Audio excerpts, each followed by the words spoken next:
আজ জুমার দিন আসরের পর আল্লাহ তাআলার এই শক্তিশালী নাম যদি আপনি ৩৩ বার পড়েন, আপনার জীবনের সমস্ত অভাব অনটন, দারিদ্রতা, বিপদ আপদ আল্লাহ তাআলা দূর করবেন। এবং আপনি যে যে উদ্দেশ্যে আমলটা করেন না কেন, আজকে আপনার দোয়া, আপনার আমল আল্লাহ তাআলা কবুল করবেন। কারণ আজকের এই জুমার দিন খুবই গুরুত্বপূর্ণ একটি দিন। ওই সময় যা দোয়া করবেন আল্লাহ তাআলা আপনার সমস্ত দোয়া কবুল করে নেবেন এবং আল্লাহ তাআলা আপনাকে অল্প দিনে ধনী সম্পদশালী বানাবেন।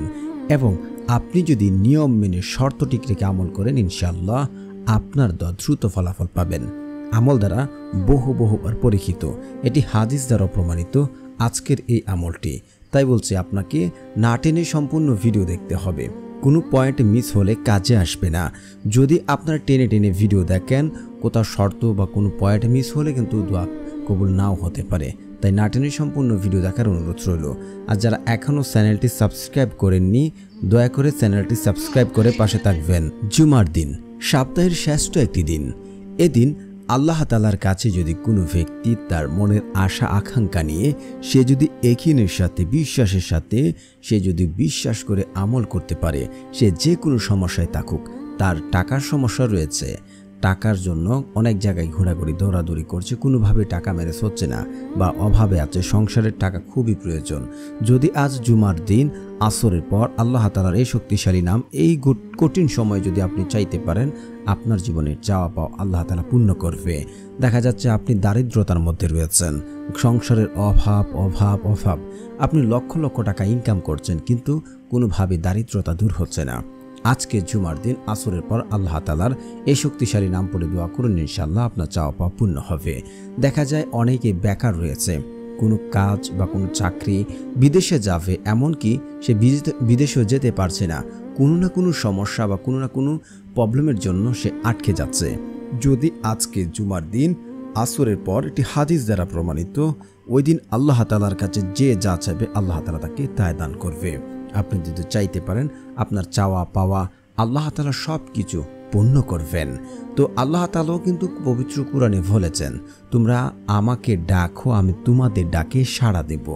আল্লাহ তাআলা আরও বলেছেন, তোমরা আমার কাছেই দোয়া করো, আমি তোমাদের দোয়ায় কবুল করব। তো দোয়া কবুলের কিন্তু শর্ত নিয়ম আছে। আল্লাহ রাসূল সাল্লাল্লাহু আলাইহি ওয়াসাল্লাম কিন্তু বলেছেন, যখন কোনো বান্দা আল্লাহ তাআলার কাছে দুহাত তুলেন, তার শর্ত এবং যদি নিয়ম ঠিক রাখে এবং সে যদি আদব মেনে আমল করে দোয়া করে, আল্লাহ তাআলা কখনোই তার বান্দার দোয়াকে খালি হাতে ফেরত দেন না। তিনি খালি হাতে ফেরত দিতে জানেন না। আপনি কখনোই খালি হাতে আল্লাহ তাআলা আপনাকে ফেরত দেবেন না। তাই আপনাকে নিয়ম শর্ত মেনে আমল করতে হবে। এখন অনেকে বলতে পারেন, তাহলে এত সহজে যে টাকা পয়সা, ধন সম্পদ আল্লাহ তাআলা আমাকে দান করবে বিপদ আপদ, তাহলে তো আমাকে কোনো কিছু করার প্রয়োজন নেই, আমি ঘরে বসে আজ জুমার দিন আল্লাহ তাআলার কাছে আমল করব, তাহলে তো আমার ভাগ্য পরিবর্তন হয়ে গেল, আমি ধনী হয়ে গেলাম। না ভাই, এটাও কিন্তু পবিত্র কুরআনে বলা আছে যে সে জাতি বা সেই ব্যক্তির ভাগ্য আল্লাহ তাআলা কখনোই পরিবর্তন করেন না, যতক্ষণ না পর্যন্ত সে নিজে চেষ্টা না করে।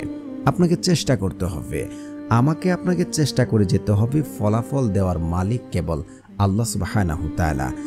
আপনি যদি চেষ্টা না করে ঘরে বসে থেকে দোয়া করে যদি পেয়ে যেতাম, তাহলে তো দুনিয়া কতই না সহজ হয়ে যেত, তাহলে তো এটা জান্নাতের মতন হয়ে যেত। আপনাকে চেষ্টা করতে হবে। যেমন আপনি সন্তানের প্রয়োজন, আপনাকে কি করতে হবে, আগে বিয়ে করতে হবে।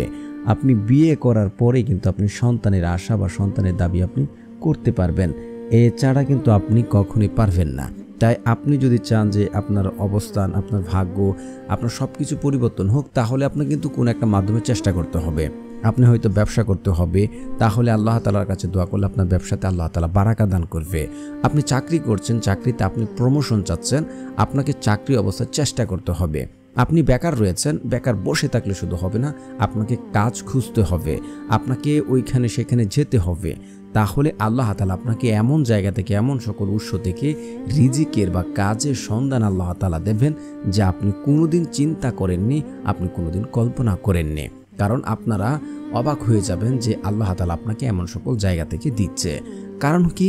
কারণ হচ্ছে আপনারা তিরমিজি শরীফের হাদিস 2139 নম্বর হাদিসটা যাচাই করতে পারেন যে বান্দার ভাগ্য পরিবর্তন করতে পারে কেবল দোয়ার মাধ্যমে। অন্য কোনো পদ্ধতি বা অন্য কোনো ওয়ে নেই যে বান্দার ভাগ্য পরিবর্তন করতে পারে। তো আমাকে আপনাকে ওই সময় চাইতে হবে, দোয়া করতে হবে, আল্লাহ তাআলার কাছে কায়ম অনুবাক্যে আল্লাহ তাআলার কাছে বলতে হবে। শুধু দোয়া করলে যে হবে তেমন না, আপনাকে নিয়ম শর্ত এগুলো ফলো করতে হবে। কারণ নিয়ম শর্ত না থাকলে তো আপনার দোয়া কখনই কাজেই আসবে না। তো এখন আমরা নিয়ম জানবো, তারপর হচ্ছে কেন আমল করার পরে আমল দ্বারা ফলাফল পাচ্ছেন না সেটা আমরা শেষে জেনে নেব। আমলটি করার জন্য সর্বপ্রথম যে নিয়মটি হচ্ছে আপনাকে আসরের নামাজ পড়তে হবে। আসরের নামাজ পড়ার পর আপনি ঘরে বা মসজিদ যে কোনো জায়গায় বসে আপনি পড়বেন সুবহানাল্লাহ সুবহানাল্লাহ লা ইলাহা ইল্লাল্লাহ আল্লাহু আকবার আল্লাহু আকবার। এই জিকিরগুলো আপনাকে 100 বার করে পড়তে হবে। পড়ার পর আপনারা পড়ে নেবেন ইস্তেগফার। ইস্তেগফারের ভাই এত ফজিলত যা বর্ণনা করে আমি শেষ করতে পারবো না। যে ব্যক্তি আল্লাহ তাআলার কাছে তওবা করলো, আল্লাহ তাআলার দিকে ফিরে আসলো, আল্লাহ তাআলা এত খুশি হন, তার জীবনের সমস্ত গুনাহ ক্ষমা করে দেন, তার অভাব অনটন দারিদ্রতা ঘুচিয়ে দেন এবং তাকে এমন জায়গা থেকে এমন সাথে রিজিক দেন যা সে কল্পনা করেনি, এবং তাকে ধন সম্পদ সন্তান সন্তুষ্টিতে ভরে দেন। সূরা নূহ আয়াত নাম্বার 12। আর ইস্তেগফারের তো কোনো কল্পনা নাই, বিকল্প নাই ভাই। আপনি এমন কোনো বিপদে পড়েছেন যে বিপদ থেকে আপনি উদ্ধার হতে পারছেন না, দুনিয়ার কোনো পথ পদ্ধতি খুঁজে পাচ্ছেন না। আজ আমি আপনাকে একটি কথা বলতে চাচ্ছি। আমার বোন গতকালকে ফ্রাইডে করে তার সৌদি আরবে সে যাচ্ছিল হজ করার জন্য, উমরা করার জন্য। তো সেখানে তার বাচ্চার ইমিগ্রেশনের সময়ে ভিসাতে একটা প্রবলেম হয়। তো ওই প্রবলেমটা তাকে আমি বলি যে ইস্তেগফার পড়ার জন্য, সে বেশি বেশি ইস্তেগফার পড়তে থাকে। আল্লাহর রহমতে তার বাচ্চার যে ভিসা সমস্যা সেটা সমাধান হয়ে যায়। এটা আল্লাহ তাআলা কুদরত ভাই। আপনি যদি পড়েন তাহলে দেখা যাবে আল্লাহ তাআলা আপনাকে এমনভাবে বিপদ আপদ থেকে উদ্ধার করবেন যা আপনি কোনোদিন কল্পনা করেননি, চিন্তাও করেননি। আল্লাহ তাআলা কুদরতিভাবে আপনাকে পথ দেখাবেন ইনশাআল্লাহ। তো শুধু তাই নয়, স্টিল নাও আপনার সংসারে যদি কোনো অভাব অনটন দারিদ্রতা বিপদ আপদ থাকে, আল্লাহ তাআলা কিন্তু ওই ইস্তেগফারের মাধ্যমে তা দূর করে দেবেন। সুবহানাল্লাহ। শুধু এখানেই নয়, আল্লাহ তাআলা ওই ব্যক্তিকে এমন সকল জায়গা থেকে এমন সকল উৎস থেকে রিজিক দেবেন যা সে কোনোদিন কল্পনা করেনি, চিন্তা করেনি। শুধু একবার দুইবার পড়লে যে হবে তেমন কিন্তু নয়। আপনাকে অন্তরের অন্তঃস্থল থেকে, শুধু মুখে উচ্চারণ করবেন তা কিন্তু হবে না। আপনাকে অন্তরের অন্তঃস্থল থেকে সবসময় সদা সর্বদা যদি পড়েন, আল্লাহ তাআলা আপনাকে এই পুরস্কারে পুরস্কৃত করবেন। তো আমলটি করার জন্য আপনারা অবশ্যই 21 বার ইস্তেগফার পড়বেন। অনেকে ভুল করে আস্তাগফিরুল্লাহ আস্তাগফিরুল্লাহ আস্তাগফিরুল্লাহ পড়ে, আপনাকে পড়তে হবে আস্তাগফিরুল্লাহ আস্তাগফিরুল্লাহ আস্তাগফিরুল্লাহ আস্তাগফিরুল্লাহ, এইভাবে পড়তে হবে। তারপর অবশ্যই আপনাকে একবার আয়াতুল কুরসি পড়ে নিতে হবে। আল্লাহু লা ইলাহা ইল্লা হুয়াল হাইয়ুল কাইয়্যুম لا تأخذه سنة ولا نوم له ما في السماوات وما في الأرض من ذا الذي يشفع عنده إلا بإذنه يعلم ما بين أيديهم وما خلفهم ولا يحيطون بشيء من علمه إلا بما شاء وسع كرسي السماوات والأرض ওয়ালা ইয়াউদু হিফযুহুমা ওয়া হুয়াল আলিয়্যুল আযীম।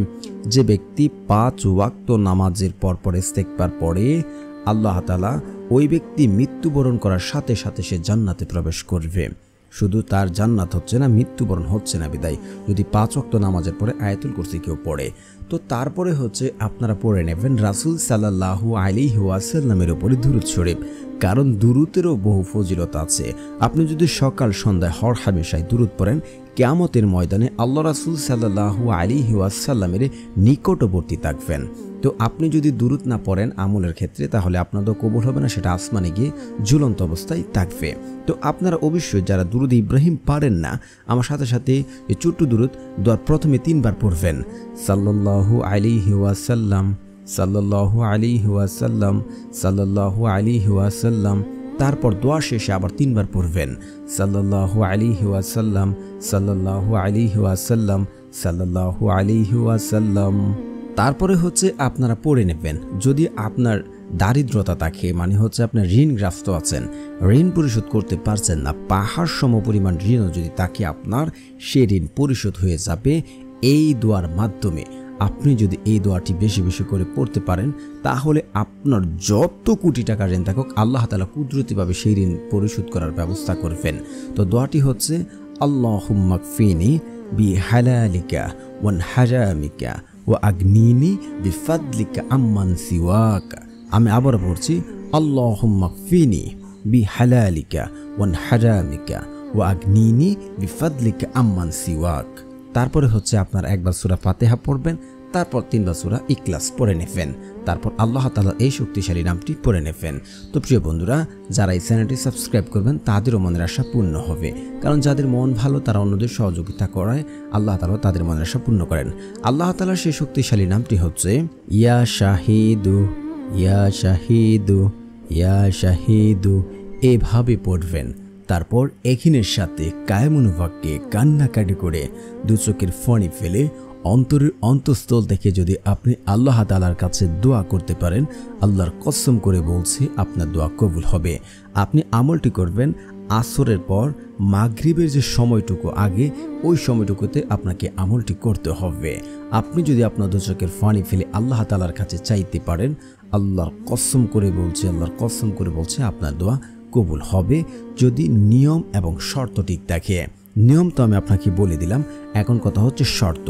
শর্ত হচ্ছে 5 ওয়াক্ত নামাজ পড়তে হবে, হালাল খাবার খেতে হবে। হারাম খেয়ে দোয়া করলে কাজে আসবে না। পিতামাতার অবাধ্য সন্তানের দোয়া কাজে আসে না। যে ব্যক্তি 5 ওয়াক্ত নামাজ পড়ে না তার দোয়া কাজে আসে না। যে ব্যক্তি আত্মীয় সম্পর্ক চিহ্নিতকারী দোয়া করে ওই ব্যক্তির দোয়া কবুল করা হয় না। এবং আমল করলো, দোয়া করলো, কেন ফলাফল পেলাম না, আমার দোয়া কি কবুল হবে, আল্লাহ তাআলা আমাকে দেবেন, এমন মনোভাব করলে ওই ব্যক্তির দোয়া আল্লাহ তাআলা কবুল করেন না। তো একিন এবং বিশ্বাস রেখে কায়েমুল বাক্যে আল্লাহ তাআলার কাছে দোয়া করবেন, ইনশাআল্লাহ আপনার দোয়া কবুল হবে, আপনার চাওয়া পাওয়া পূর্ণ হবে ইনশাআল্লাহ।